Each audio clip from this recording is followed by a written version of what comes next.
Awesome. So let's talk about how do you do it. Yes. So small steps.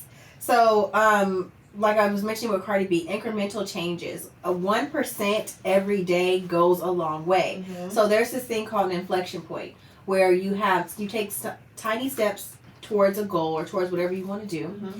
And it seems like it's just like the same, like it hasn't really gone anywhere. But because of how your efforts compound, there will be a point where you could see exponential growth. Mm-hmm. So keep at it and do small changes. Like for instance, with me and my fitness goals, I've been I've been finding a hard time to just cut out some time to work out for like 20 minutes or so.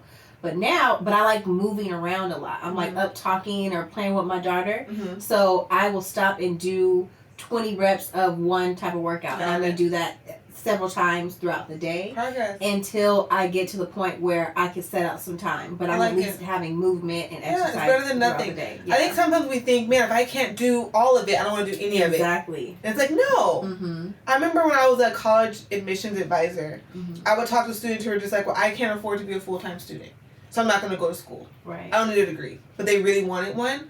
Take one class. One class a semester. And they're like, well, that's going to take forever.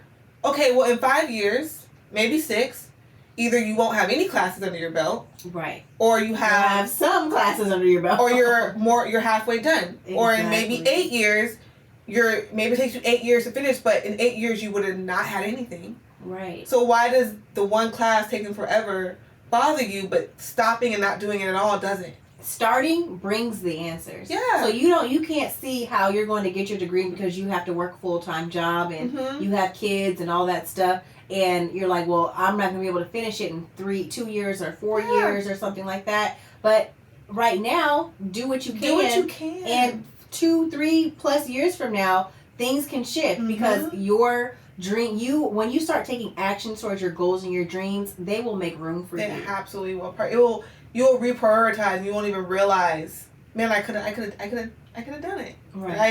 I think sometimes when something we want seems so big, it seems easier just to back out than to try and fail. And I think that's a big reason why people don't try. Because they're like, well, if I can't do it all the way and I'm going to fail, I don't want to do it. No, just try. Exactly. 1% matters. And 1% matters. And understand the first thing you're going to go after, you most likely will fail at it. But the point is you learn from that. And it's like, oh, every opportunity or every failure is a learning lesson or something like that. But it's not even, it sounds cliche, but it's real. Mm-hmm. Like there's a lot of unknowns. Mm-hmm. You don't know what you're going to find until you get there. So you got to get there. 100%. Mm-hmm. I like the next